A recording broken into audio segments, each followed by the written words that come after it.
disrespect is not just for the Africans on the continent. The disrespect is for Black people around the world. The abuse is not just for Africans on the continent. The abuse is for Black people wherever you find us. I'm going to share with you some basic facts. You see, our story is a simple one. Our story is of truth and facts, which are two constants that do not change. And all we need to do is give the world an overdose of our truth and insist on it. As we speak today, I'm going to take you back centuries, long before the children of Africa were taken out of Africa as slaves. There was some serious resistance when the occupiers from the West came to Africa, contrary to what some might think. They didn't just give up their children, but the fighting began long before slavery. And the resistance was those who led them, the majority of them, their heads, as we speak today, are sitting in jars in Europe. Are you aware of that? Our leaders, our ancestors who fought the wars of resistance, their heads, their remains are sitting in jars throughout Europe. And the same people have the audacity to come to Africa and talk to us about human rights. So you heard a little what our mother, Mama Africa, Dr. ARIKANA CHIHOMBORI Kwawo, speaking about the truth in Africa. And he said that Africans were defeated in the mind, that's why we are not united. Sometimes this statement is true because till today we didn't come together to fight for our liberation. Let us congratulate our founding fathers. They did their work to bring this continent in the hands of Africans. So the only work that we now Africans we must do is to unite, to be one, where we can share one army, one president, one currency, one common language, and so many things that are the united we must share.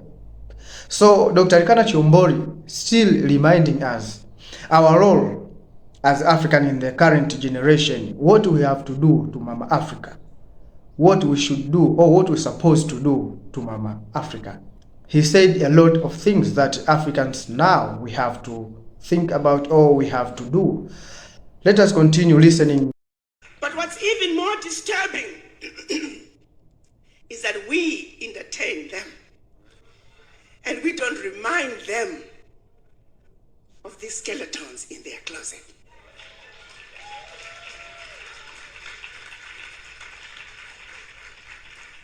As we speak today, the priceless artifacts that they stole from all over Africa are sitting in their museums throughout Europe. And when you and I, when we visit Europe, we pay to see what belongs to us. Evidence of theft, evidence of murder in display, on display, in plain sight. As we speak today, Black people are listed as 3/5 of a human being in the US Constitution. As we speak today, the redlining continues. As we speak today, African countries are being made to pay ridiculous interest rates on loans that they should not be paying for. As we speak today, reparations are due.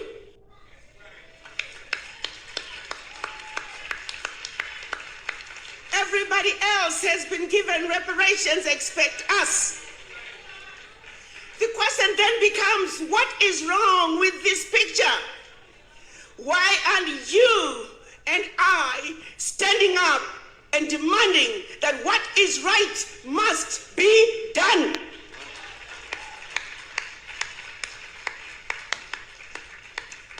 I can tell you why. Because no other race would stand for a minute what is being done to us.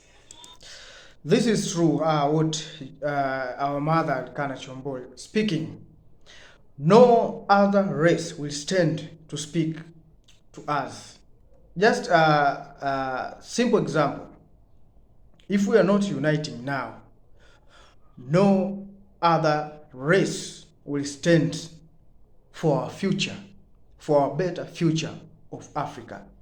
We know Africans have been hated everywhere around the world, not only in the continent, all around the world. We are hated everywhere. So the time is now for Africans to know the value of ourselves.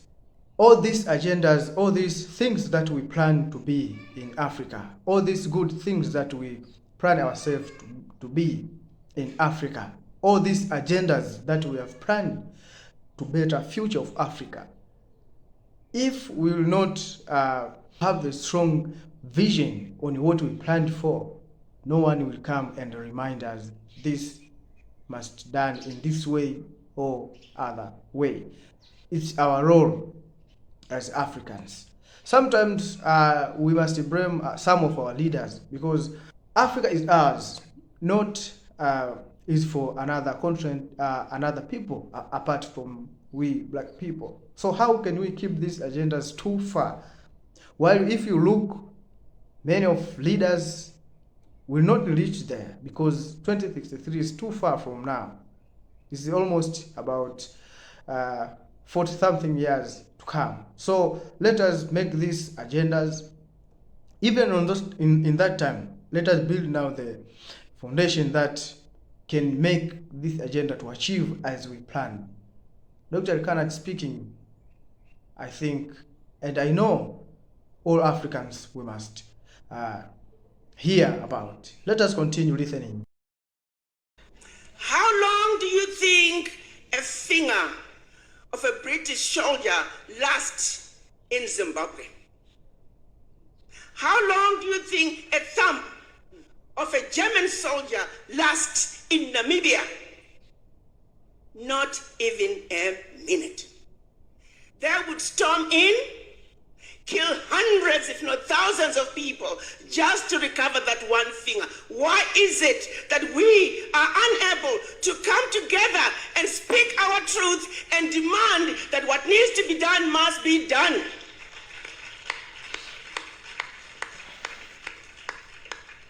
It's because they defeated us where it matters the most, which is the mind.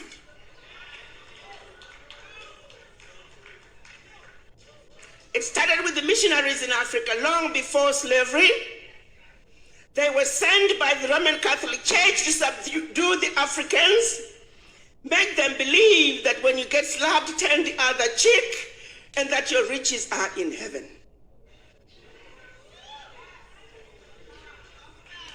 So by the time they followed with the colonizers to rape and rape Africa, we were already brainwashed. We were meant to believe everything African was bad and undesirable, and everything European was better.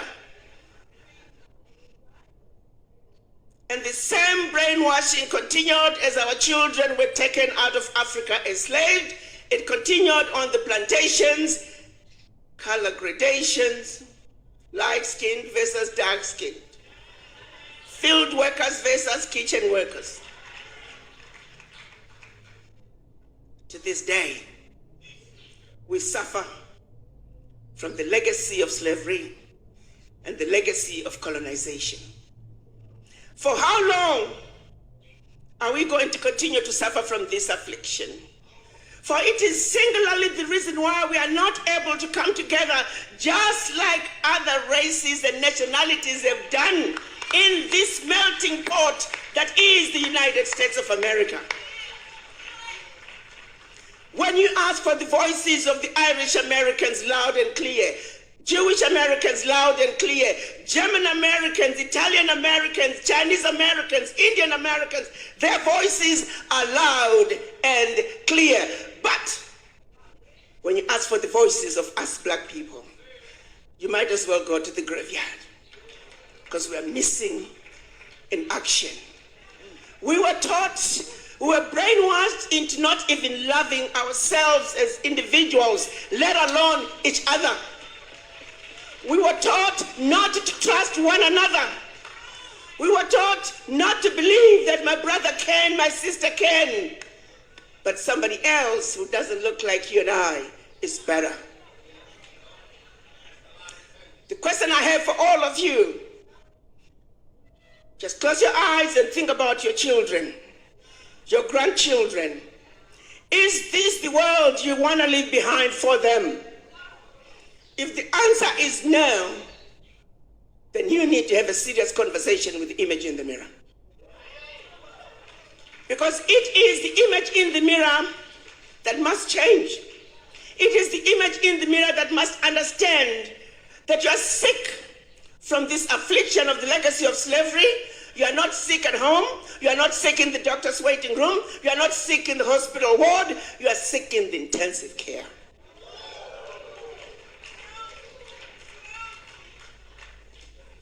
How long are we going to continue to support other people's agendas? Those who stood up to fight during the civil rights movement, during the Pan-African days in Africa, civil rights in the United States, they were all silenced. We are emerging out of a period of 20 to 30 years where just nothing is going on. We are all fast asleep. When are we going to wake up?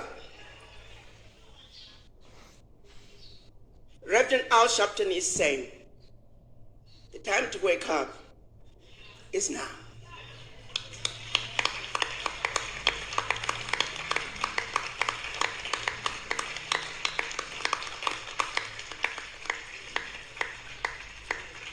Reparations now.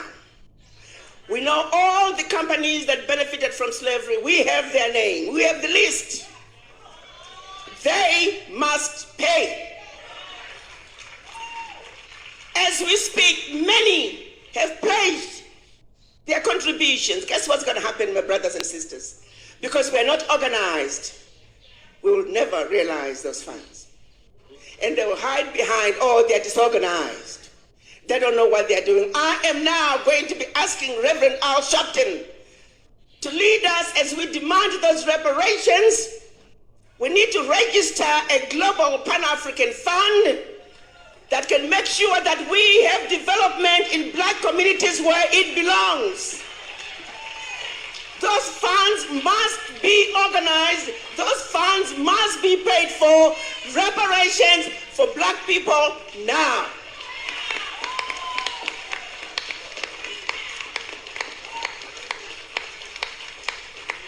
No more shall we continue to be abused. No more shall they continue to exploit our Africa. What is in Africa is our birthright, and we are going home to take it. No more shall we be told Africa is a diseased and dying continent because they are going to Africa in droves and telling you to not go there. So this moment is calling for unity of purpose. And before I leave this platform, I'm going to ask all of you to take a moment. If you love your children, if you love your grandchildren and their future, to have a serious conversation with image in the mirror. No justice, no peace. No justice, no peace. I thank you.